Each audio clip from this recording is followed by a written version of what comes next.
ବାମ ଗୋଡ଼ରେ କଳସକୁ ପକେଇ ଘର ଭିତରକୁ ପ୍ରବେଶ କର ବୋହୂ। ସାକ୍ଷାତ ଲକ୍ଷ୍ମୀ ମୋ ଘରକୁ ଆସିଛନ୍ତି।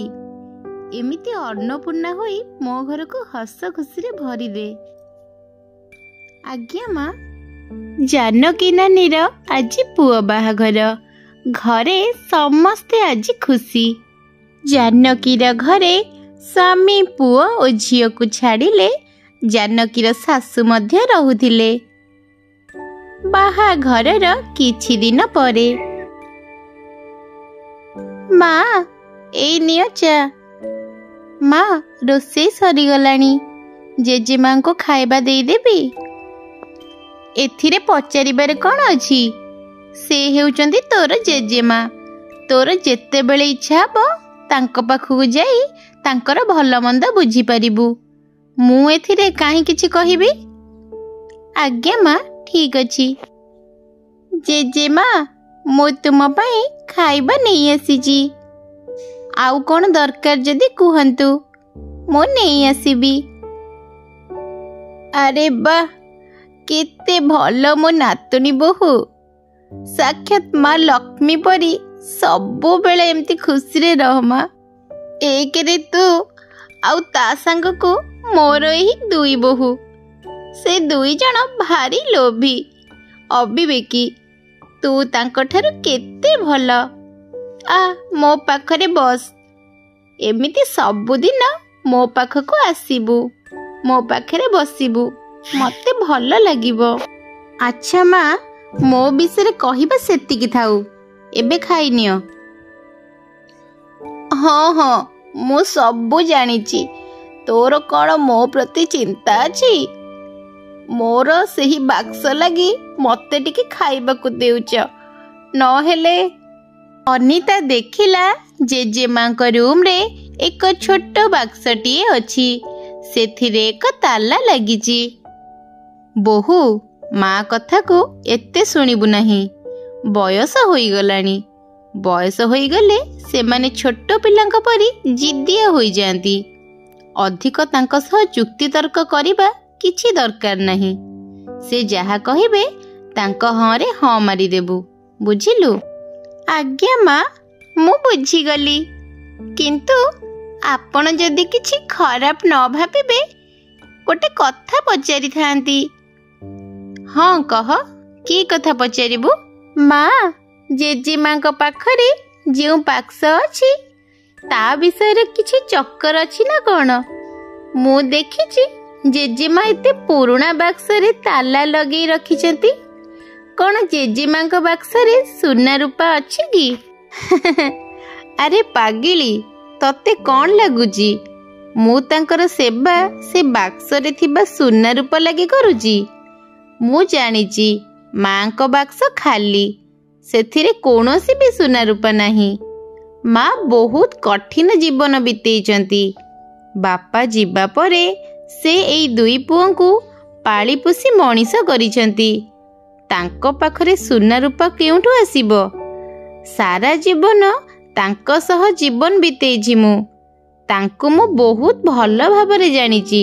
କିନ୍ତୁ ମା, ଜେଜେମା ସେଥିରେ ତାଲା ଲଗେଇ କ'ଣ ପାଇଁ ରଖିଛନ୍ତି? ବାବୁର ଯେବେ ଦାଦା ବାହା ହେଲେ, ବାହାଘର ପରେ ସେବେଠାରୁ ବାବୁର ଦାଦା ଖୁଡ଼ୀ ଘର ଛାଡ଼ି ବାହାରେ ରହିଲେ।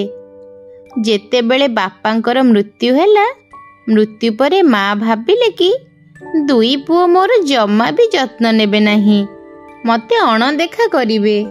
ତେଣୁ ସେ କହିଲେ କି ଯେଉଁ ପୁଅ ମୋର କଥା ବୁଝିବ ତାକୁ ମୁଁ ମୋ ପାଖରେ ଥିବା ସୁନା କଙ୍କଣ ଦେବି। ତାପରେ ମାଙ୍କୁ ମୁଁ ମୋ ପାଖକୁ ନେଇ ଆସିଲି।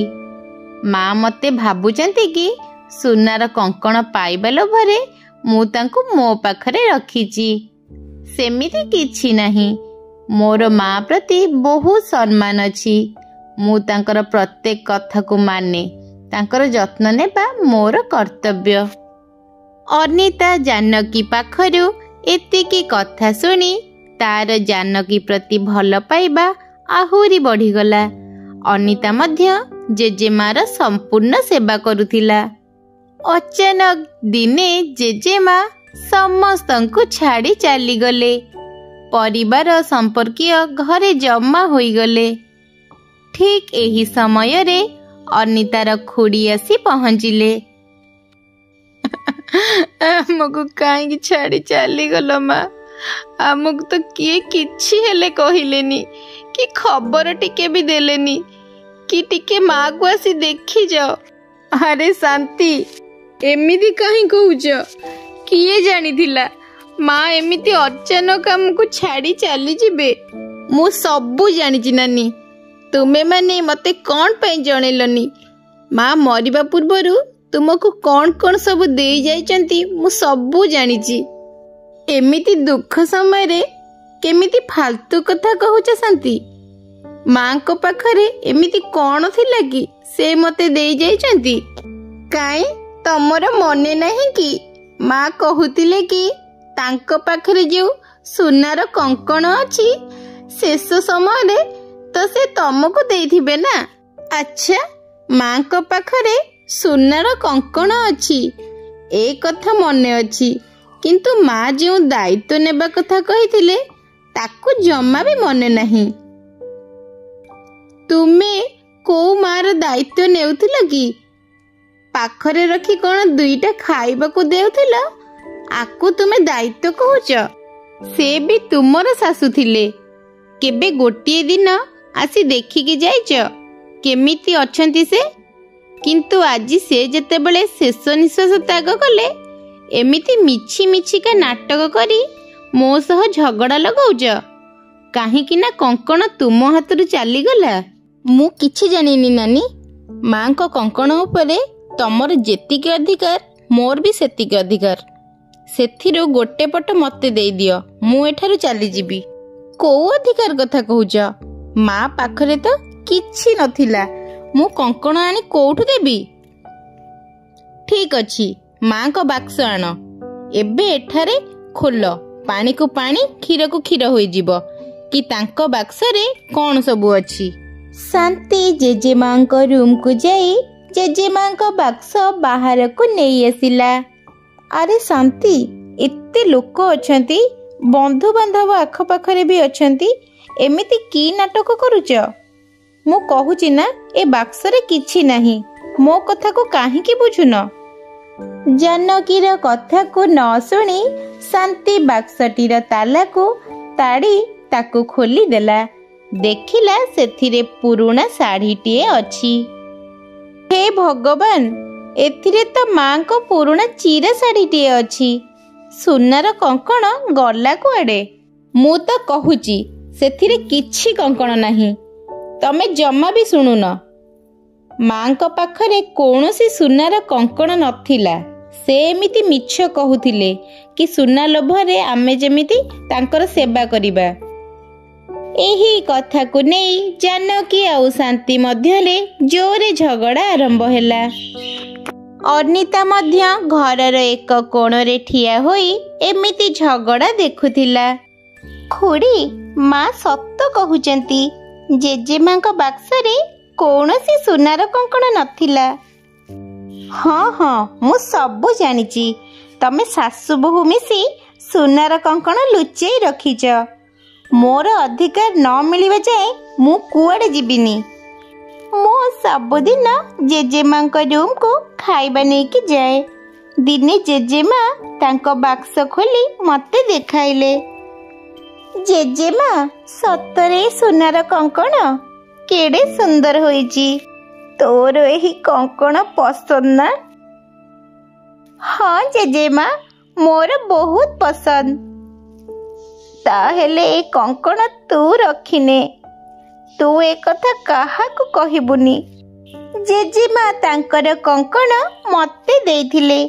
ଏଇ ନିଅ ଖୁଡ଼ି, ସେ କଙ୍କଣ ଦିଟା। ଏଥିରେ ମାଙ୍କର କିଛି ବି ଭୁଲ ନାହିଁ। କଙ୍କଣ ନେଇ ଶାନ୍ତି ଯେମିତି ଯାଇଛି, ଜାନକୀ କହିଲା, ଏ କ'ଣ କଲୁ ବୋହୂ? ମୁଁ ଜାଣିଛି ମାଙ୍କ ପାଖରେ କୌଣସି ବି କଙ୍କଣ ନଥିଲା। ତାହେଲେ ତୋ ପାଖରେ କଙ୍କଣ କେମିତି ଆସିଲା? ସତ କହ, ଏମିତି ମିଛ କଥା କାହିଁ କହିଲୁ? ଆପଣଙ୍କ କଥା ସତ ମା। ଜେଜେମାଙ୍କ ପାଖରେ କୌଣସି ବି କଙ୍କଣ ନଥିଲା। ए कंकण मते मो बापा देइथिले आउ मते कहिथिले कि खराब समय रे एहा तो कामरे आसीबो। तो बापा देइथिबा कंकण तू से शांति की देइदेलु काहेकि एमिति मूर्ख काम कलु? कौन भाभी करी से कंकण देलु आउ मते न पचारि? कह क्षमा कर माँ, समय तो एते खराब थिला कि आपण को पचारिबा पई समय हेला नहीं। समस्तक आगरे आम परिवार अपमान हेउथिबा मु देखि पारिली नहीं। खुड़ी मध्य कहूथिले कि जदि आज कंकण न देब आज ठारू आपण को मुह देखिबे नहीं। अरे तू काई ता कथा सुनिलु? मु को ता मुह देखिबाकू चाहूची कि? माँ खुड़ी मनरे एक भूल धारणार शिकार होईची। से जहाँ भी कहिचंती रागिकी कहिचंती। कौन सामान्य कंकण पाई जीवन सारा तांको सह संपर्क कटि जाई थांता? एहा मु सही पारिलिनी माँ। खुड़ी भी आम परिवारर जने सदस्य।